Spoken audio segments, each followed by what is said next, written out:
ये ज़रा वीडियो देखें फिर इस पे बात करते हैं कि ये क्या मसला हुआ है।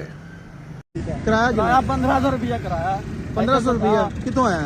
माना तो आया चलान पे कर दिता तू? नहीं किया, पैसे ही नहीं गए। 1000 रुपया है उन्होंने 1000 का कर दे, नहीं कर दे पैसे भुखे मार जाइए इतने महीने बाद फेरा ला ली था वो 2000 रुपया चलान कर देंगे ने।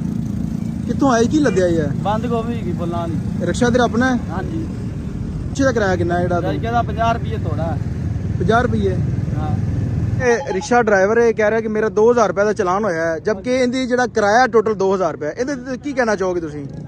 ਸਰ ਉਹ ਬਗੈਰ ਲਾਇਸੈਂਸ ਤੇ ਬਗੈਰ ਹੈਲਮਟ ਤੋਂ ਗੱਡੀ ਚਲਾਉਣ ਦੀ ਇਜਾਜ਼ਤ ਨਹੀਂ ਹੈਗੀ ਤੇ ਚਲਾਨ ਇਸ ਤੋਂ ਥੱਲੇ ਹੈ ਹੀ ਨਹੀਂ 2000 ਤੋਂ। ਨਹੀਂ ਯਾਨੀ ਕਿ ਤੁਹਾਨੂੰ ਫਾਈਨਲ ਡੈਡਲਾਈਨ ਦਿੱਤੀ ਗਈ ਕਿ ਤੁਸੀਂ 2000 ਦਾ ਚਲਾਨ। ਸਰ 2000 ਤੋਂ ਥੱਲੇ ਹੈ ਹੀ ਨਹੀਂ ਤਾਂ ਫਿਕਸ ਨੇ ਦਿੱਤਾ ਚਲਾਨ ਹੋਇਆ। ਕਿੰਨੇ ਦਾ ਚਲਾਨ ਹੋਇਆ ਤੇਰਾ? 200 ਦਾ ਚਲਾਨ ਖਤਮ ਹੋ ਗਿਆ। ਉਹਦੇ ਤੋਂ ਪਹਿਲੇ 2000 ਕਿੰਨੇ ਦਾ ਚਲਾਨ ਹੋਇਆ? 2000 ਰੁਪਏ ਕੀ ਵਾਇਲੇਸ਼ਨ ਕੀਤੀ ਤੇਰੀ? ਲਾਇਸੈਂਸ ਮੇਰਾ ਬਣਿਆ ਹੋਇਆ ਸਾਰਾ ਕੁਝ ਹੋ ਗਿਆ। ਫਿਰ 2000 ਰੁਪਏ ਕਰਦੇ 2000 ਕੀ ਓਵਰਲੋਡਿੰਗ ਨਾ ਕਰੋ। 1000 ਰੁਪਏ ਦਾ ਕਰ ਦਿਓ। 2000 ਹੀ 2000 ਕਿੱਥੇ ਹੈਗਾ? ਕਿਤੇ 2000 ਰੁਪਏ ਕਿਰਾਇਆ ਕਿੰਨਾ ਤੇਰਾ? ਕਿਰਾਇਆ ਕਿੰਨਾ? 1500 ਰੁਪਇਆ ਕਿਰਾਇਆ। 1500 ਰੁਪਇਆ ਕਿਤੋਂ ਆਇਆ? ਮਾਨਾ ਤੋਂ ਆਇਆ। ਚਲਾਨ ਪੇ ਕਰ ਦਿੱਤਾ ਤੂੰ? ਨਹੀਂ ਕੀਤਾ, ਪੈਸੇ ਹੀ ਨਹੀਂ ਗਏ। 1000 ਰੁਪਏ ਹੈਗਾ ਉਹਨੂੰ 1000 ਦਾ ਕਰ ਦੇ, ਨਹੀਂ ਕਰਦੇ ਪੈਸੇ ਭੁੱਖੇ ਮਾਰ ਜਾਈਏ ਇੱਥੇ ਮਹੀਨੇ ਬਾਅਦ ਫੇਰਾ ਲਾ ਲੀ ਦਾ ਉਹ 2000 ਰੁਪਏ ਚਲਾਨ ਕਰ ਦਿੰਦੇ ਨੇ। ਕਿੱਥੋਂ ਆਇਆ? ਕੀ ਲੱਦਿਆ ਹੈ? ਬੰਦ ਗੋਭੀ ਕੀ ਬੋਲਣਾ ਨਹੀਂ। ਰਿਕਸ਼ਾ ਤੇਰਾ ਆਪਣਾ ਹੈ? ਹਾਂਜੀ। ਕੀ ਕਿਰਾਇਆ ਕਿੰਨਾ ਜਿਹੜਾ? ਕਹਿੰਦਾ 50 ਰੁਪਏ ਥੋੜਾ ਹੈ। 50 ਰੁਪਏ? ਹਾਂ। ਤੇ ਕੀ ਰਿਕੁਐਸਟ ਕੀਤੀ ਉਹਨਾਂ ਨੂੰ? ਬਾਅਦ ਮਿਹਨਤ ਕੀਤੀ ਆ ਕੇ ਪਹਿਲੇ ਮੈਂ ਕਿ ਮਿਹਨਤ ਕੀਤੀ ਵੀ ਮੇਰੇ ਕੋਲ 10,000 ਰੁਪਏ ਆ ਜੇ ਤੁਸੀਂ ਚਲਾਨ ਕਰ ਦਿਓ, ਜਿੰਨਾ ਕਰਨਾ ਥੋੜਾ ਕਰ ਦਿਓ। ਉਹਨਾਂ 2000 ਦਾ ਕੀਤਾ, ਮੈਸੇਜ ਆਏਗਾ ਪਤਾ ਲੱਗ ਜਾਏਗਾ। ਨਹੀਂ ਅਗਰ ਤੂੰ ਓਵਰਲੋਡ ਕੀਤਾ ਹੈ ਤੇ ਇਹਦੇ ਚ ਮਜਬੂਰੀ ਤਾਂ ਉਹਨਾਂ ਦੀ ਵੀ ਬਣਦੀ। ਸਾਡੀ ਬਣਦੀ ਹੈ 3 ਹਿਸਾਬ ਦਾ ਕਰ ਦੇਣਾ। ਓਵਰਲੋਡ ਨਾ ਲੱਦੀ ਭੁੱਖੇ ਮਰ ਜਾਈਏ। ਇਹ ਕਿੰਨਾ ਨਾ ਇੱਕ ਤੇਰਾ ਟੋਟਲ ਕਿਰਾਇਆ ਕਿੰਨਾ ਬਣਦਾ ਜਿਹੜਾ 2000 ਰੁਪਇਆ ਕਿਰਾਇਆ? 2000 ਦਾ ਚਲਾਨ ਹੈ। ਯਾਨੀ ਕਿ 2000 ਦਾ ਚਲਾਨ ਤੇ 2000 ਹੀ ਕਿਰਾਇਆ ਬਣਦਾ। ਹਾਂ, ਇਹਦੇ ਚ ਲੱਦੀ ਅਸੀਂ ਆਪ ਕੀ ਕਹਿਣਾ ਚਾਹੁੰਦਾ ਹੁਕੂਮਤ ਨੂੰ? ਘੁੰਮਣ ਨੂੰ ਇਹ ਕਹਿੰਦੇ ਆ ਵੀ ਤੁਹਾਡੀ ਮਿਹਰਬਾਨੀ ਜਰਾ ਰਿਕੁਐਸਟ ਕਰੋ, ਮਾੜੇ ਬੰਦੇ ਆ। ਸਰ ਜੀ ਮਜਬੂਰੀ ਹੈਗੀ, ਜਿੱਥੇ 2 ਦਾ ਬਣਦਾ 1000 ਦਾ ਕਰ ਦਿਓ, 500 ਦਾ ਕਰ ਦਿਓ, ਕੁਛ ਅਗਲੇ ਨੂੰ ਦੇ ਬਚੇ ਨਾ।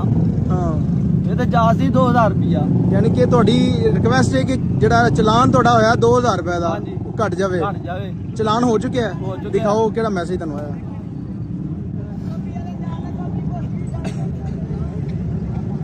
ये जी 2000 रुपए का इनका चलान हुआ है, ये देखें। और ये रिक्शा चलाते हैं और हुकूमत से इनकी रिक्वेस्ट है कि जो रिक्शा चलाने वाले लोग हैं इनका जो है वो चलान में, उनकी चलान में कमी की जाए। क्योंकि अब ये बंदा बता रहा है कि ये जो इसने लोड किया हुआ सामान है इसका किराया भी 2000 बनता है और ये बंदा रो रहा है। यकीन करें कि इस बंदे को देख के दुख हो रहा है कि रोजी रोटी के लिए जो है ना वो मेहनत कर रहे हैं और मेहनत में ये मामला हैं जी कि 2000 रुपये इनका किराया और 2000 का इनका चलान हो गया। ਘੁੰਮਣ ਨੂੰ ਕਹਿ ਰਹੇ ਚਲਾਨ ਕਰੋ, ਅਸੀਂ ਇਹ ਨਹੀਂ ਕਹਿੰਦੇ ਨਾ ਕਰੋ। ਅੱਗੇ ਵੀ ਚਲਾਨ ਕਰਦੇ ਸੀ, 200 ਦਾ ਕਰਦੇ ਸੀ, 300 ਦਾ ਕਰਦੇ ਸੀ, ਅਸੀਂ ਪੇ ਕਰ ਦਿੱਤਾ ਸੀ। ਇਹਨਾਂ ਸਾਡੇ ਵਾਸਤੇ ਵੀ ਸਾਨੀ ਹੈ 500 ਦਾ ਕਰਦੇ ਸੀ ਚਲਾਨ, ਅਸੀਂ ਪੇ ਕਰ ਦਿਆਂਗੇ। ਲੇਕਿਨ 2000 ਰੁਪਇਆ 2000 ਬਚਣਾ ਨਹੀਂ ਤਾਂ 2000 ਚਲਾਨ ਤਾਂ ਦੇ ਦੇ। ਹਾਂਜੀ ਕਹਿੰਦੇ ਨੇ ਅਸੀਂ ਬਦਤਮੀਜ਼ੀ ਕਰਦੇ ਹੀ ਨਹੀਂ। ਇਹਨਾਂ ਮੈਨੂੰ ਮਾੜਾ ਇਸ਼ਾਰਾ ਕੀਤਾ, ਮੈਂ ਉਸੇ ਵੇਲੇ ਠਾਲ ਦਿੱਤਾ। ਮੈਂ ਇਹਨਾਂ ਨੂੰ ਪੁੱਛਿਆ ਸਰ ਜੀ ਕਿੰਨੇ ਦਾ ਕਰੋਗੇ ਚਲਾਨ? ਤੋਂ ਪਹਿਲੇ ਸਨਾਜ਼ੀ ਕਾਰਡ ਤੇ ਫਿਰ ਦੱਸਾਂਗਾ। ਮੇਰਾ ਲਾਇਸੈਂਸ ਤਾਂ ਬਣਿਆ, ਮੈਂ ਲਾਇਸੈਂਸ ਬਣਾਇਆ ਹੈ। ਜਦੋਂ ਪੇ ਕਰ ਦੇਗਾ ਉਦੋਂ ਲਾਇਸੈਂਸ ਆਏਗੀ। ਤੇ 6000 ਰੁਪਇਆ ਲਾ ਕੇ ਲਾਇਸੈਂਸ ਬਣਾਇਆ। ਇਹਨਾਂ ਪਹਿਲੇ ਆ ਲਾਇਸੈਂਸ ਬਣਾਓ, ਤੁਹਾਡਾ ਚਲਾਨ ਨਹੀਂ ਹੋਵੇਗਾ। ਜੇ ਲਾਇਸੈਂਸ ਬਣਵਾਇਆ ਤਾਂ ਚਲਾਨ ਕਰ ਦੇਣ। ਲਾਇਸੈਂਸ ਤੇਰਾ ਉਹਨਾਂ ਦੇ ਕੋਲ ਹੈ? ਹਾਂਜੀ। ਠੀਕ ਹੋ ਗਿਆ। 1000 ਰੁਪਇਆ ਮੈਂ ਪੇ ਕਰ ਦੇਣਾ। ਮੇਰੇ ਕੋਲ ਮੌਜੂਦਾ 1000 ਰੁਪਇਆ ਮੇਰੀ ਤਲਾਸ਼ੀ ਲੈ ਲਓ। ਚਲਾਨ ਜਿਹੜਾ ਹੋ ਗਿਆ ਉਹਦੀ ਤੇ ਕਮੀ ਪੇਸ਼ੀ ਨਹੀਂ ਹੋਣੀ। ਸਾਡੀ ਕਮੀ ਨਹੀਂ ਕੀ, ਕਿਸੇ ਨਾਲ ਮੈਨੂੰ ਪਾ ਦੇਣਾ, ਕਿਸੇ ਹੋਰ ਬੰਦੇ ਦਾ ਕਰਕੇ ਅੱਧਾ ਮੇਰਾ ਕਰ ਦੇਣਾ, ਤਾਂ ਉਹਦਾ ਕਰ ਦੇਣਾ। ਚਲੋ ਕਮੀ ਨਹੀਂ ਹੁੰਦੀ, ਮੈਂ ਕਹਿ ਰਿਹਾ ਚਲੋ ਅੱਧਾ ਦਾ ਕਰ ਦਿਓ। रोजाना कितनी दिहाड़ी तेरी? कोई दिहाड़ी नहीं, 8-10 दिनों बाद में फेरा लाया। शादीशुदा है? शादीशुदा। कितने बच्चे ने? 4 बच्चे मेरे।